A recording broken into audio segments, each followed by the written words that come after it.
Salut à tous et bienvenue sur cette chaîne. Aujourd'hui, nous allons parler de l'ESP32 comme serveur web.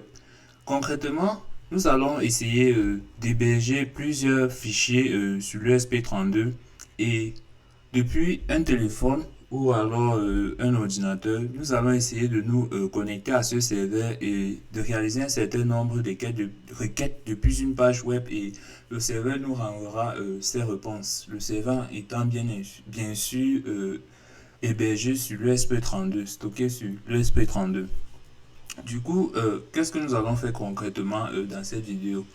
Pour cette vidéo, nous allons réaliser cet exemple, c'est-à-dire partir d'une page web et de commander des appareils qui se trouvent chez nous. Ça peut être des ampoules, ça peut être, c'est pas des volets, ça peut vraiment être tout.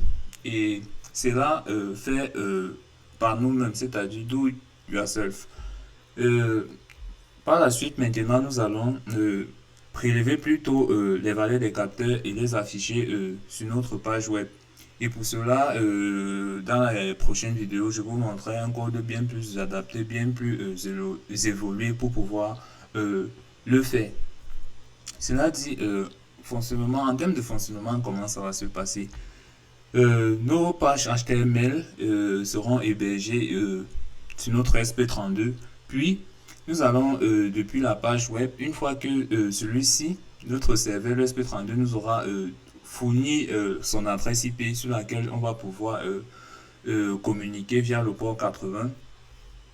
Nous allons donc réaliser un certain nombre d'actions, c'est-à-dire envoyer des liens, demander un certain nombre de pages, et lui, il va soit nous retourner un état, soit alors juste nous renvoyer qu'il a bien pris en compte notre requête et nous envoyer un statut 200.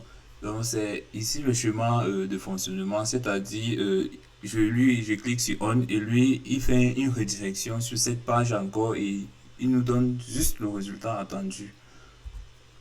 Et maintenant, par la suite, dans les prochaines vidéos, je vais vous montrer encore comment intégrer plusieurs médias, c'est-à-dire des photos, des fichiers tests dans notre SP32, puisqu'il est pourvu d'une mémoire flash dans laquelle on peut pouvoir stocker plusieurs informations de quelques kilooctets de taille. Et ainsi, nous allons pouvoir envoyer des photos, envoyer des fichiers tests et faire bien d'autres choses, stocker des données dans des bases de données. Et grâce à l'ESP32.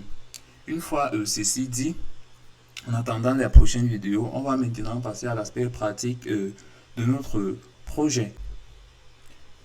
Alors pour ce projet, j'ai utilisé deux fichiers. Un fichier Arduino et l'autre rom.h, un fichier d'entête, c'est dans lequel sera contenu l'ensemble de notre code HTML. C'est plus ordonné ainsi. Et du coup, ce que vous aurez à faire, c'est de programmer écrire votre page HTML comme vous voulez que ça se présente. Moi, je l'ai fait en utilisant un éditeur de test préféré et en l'occurrence, je vais utiliser Visual Studio Code. Et une fois que vous avez écrit et que le code vous plaît, vous pouvez simplement récupérer le code, vous copiez ainsi, vous faites un CTRL C et ensuite euh, vous ouvrez votre fichier d'entête et dans cette variable va permettre de stocker le programme dans dans la mémoire flash de l'ESP32, puis vous collez comme je l'ai fait ainsi. Du coup, on va essayer d'entrer un peu plus dans les détails avec ce que j'ai concrètement fait. Donc si je viens là, euh, vous verrez ici, l'idée derrière, ça sera de créer des liens. Des liens qui vont être dirigés, qui seront des requêtes vers le serveur. Et le serveur va maintenant interpréter ces requêtes-là. Du coup, je vais vous montrer exactement où je l'ai fait. Vous voyez que là, il y a un encre. Bon, peut-être là, ça ne se voit pas. Désolé. Je vais ouvrir mon éditeur de code. Et là, on en arrive ici. Du coup, comme vous avez vu précédemment, let on, let off, let on, let off. En fait, je dis ceci, à cet encre, on va être dirigé vers on et ici là vers off. Vous voyez que quand je mets là, ça me demande de suivre le lien en fait. C'est exactement ce que j'ai fait. Donc si je reviens là, vous allez comprendre pourquoi j'ai fait cela. Donc voilà encore ça qui s'ouvre. Et donc quand je clique ici là, c'est un on qui sera envoyé. Et quand je clique ici là, c'est un off qui va être envoyé. Puisque je ne suis pas encore connecté au même réseau que le serveur, je ne peux pas exécuter des requêtes. On le fera dans la suite de la vidéo. Une fois que ceci est expliqué, je peux maintenant facilement attaquer le code Arduino. Et du coup, le code Arduino, il est constitué ainsi. Pour l'instant, vous allez ajouter inclus cette librairie webserver.hcs, cette librairie qui va vraiment permettre de créer la communication client-serveur avec l'ESP et nos différents appareils. Du coup, comme schéma de câblage, j'ai mis une LED verte sur le pin 4 de notre SP32, c'est pour ça que j'ai défini là. Puis le hotspot que j'ai créé depuis mon téléphone sur lequel notre SP32 va se connecter, c'est voici les identifiants. On a le nom du Wi-Fi alt 237, le password comme vous pouvez le voir. Puis on crée notre événement serveur. Il va s'appeler serveur et il va écouter sur le port 80. C'est ça qui permet les différents échanges entre les liens HTML. Du coup, on va d'abord sauter. Ça, c'est l'action quand je veux le lien. Quand le serveur va recevoir le on, voici ce qu'il doit faire. Il doit simplement allumer la LED. Et quand il va recevoir le off, il va éteindre la LED. L'option locale ici signifie rediriger sur la même page en fait. Location, voilà, signifie rediriger sur la même page. Si c'était que quand il devait recevoir par exemple le bouton on, ça devait nous renvoyer sur une autre page. Du coup, j'allais mettre ici le nom de la page et effacer location. Là maintenant, imaginons que notre serveur il ne reçoive pas la requête on ou il ne reçoit pas la requête off, /off ou /on. Du coup, on a donc créé aussi une réponse 404 pour dire que aucune page, aucune réponse n'a été trouvée face à cette requête. Et du coup, le serveur va donc envoyer une requête 404 et ce que ça va afficher, c'est page introuvable. Et là maintenant, nous avons notre home page, c'est-à-dire la page que nous allons retrouver quand on va se connecter à l'adresse IP du serveur. Et ici, ça sera bien un fichier HTML et ça sera home. Home, si en fait, c'est quoi? C'est cette variable-ci, comme je l'ai dit, home, qui va permettre de stocker notre programme dans la mémoire flash de notre ESP32.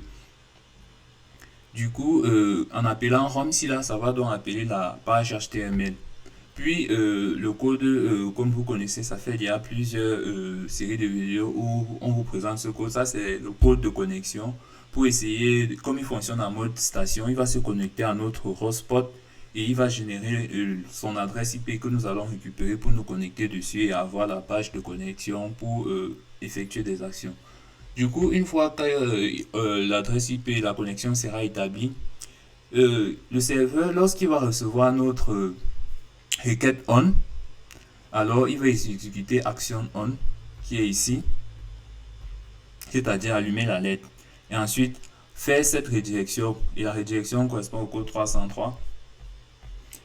Ensuite, quand il va recevoir off, qu'est-ce qu'il va faire? Il va éteindre la lettre ici. Et il va faire la redirection et le serveur va nous envoyer ok, la redirection a été faite sur la même page. Et si il ne retrouve rien, alors il va exécuter la page introuvable et notre page introuvable c'est ça, le 404. Le serveur envoie juste une erreur 404. Ensuite nous allons ça ce sont des étapes juste pour initialiser la connexion avec le serveur. Et puis Dans le void loop, c'est cette fonction-ci là, c'est une méthode propre à la librairie web server. Et ça va faire quoi? Écouter en permanence si le client est en train d'envoyer des requêtes. C'est tout simplement ce que ça fait. C'est pour ça qu'il faut la répéter de manière indéfiniment dans notre boucle loop. Une fois que tout ceci est donc expliqué, nous allons pouvoir passer à la partie exemple d'application. Nous allons donc téléverser le code.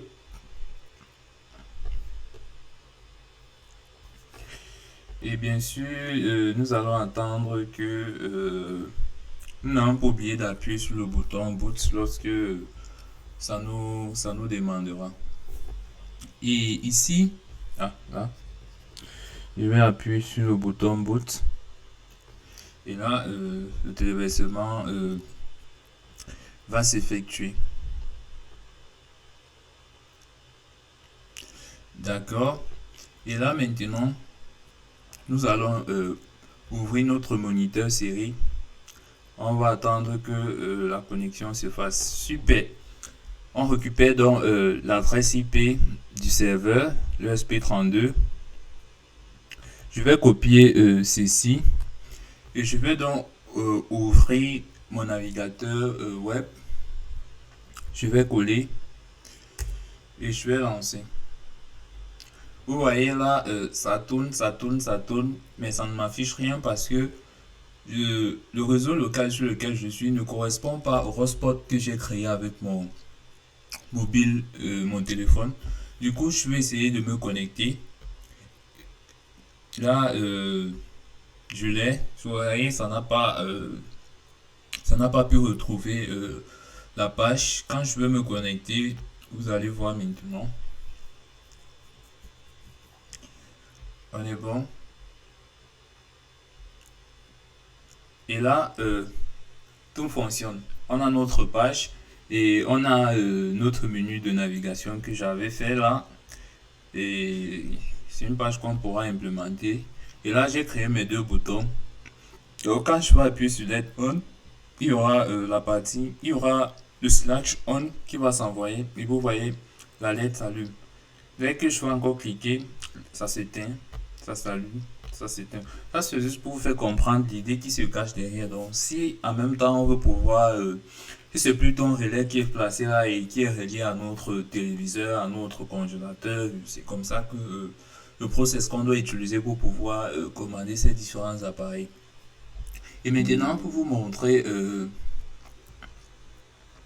si par exemple, je tape plutôt slash, disons off comme ceci.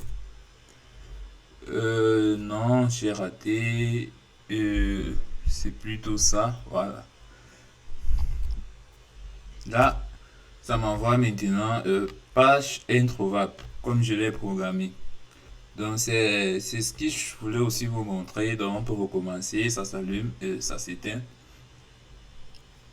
Et ceci constitue l'ensemble des notions que je voudrais vous montrer. Comment on peut faire fonctionner l'USP en mode serveur, pas en mode serveur mais plutôt comme un serveur, et nous réalisons des différentes requêtes et lui les interprète et il permet de faire tout plein de choses. Du coup, pour des prochaines vidéos, nous allons voir comment récupérer plutôt les valeurs de nos capteurs et les afficher ici. Je prendrai le soin de modéliser encore plus la page web.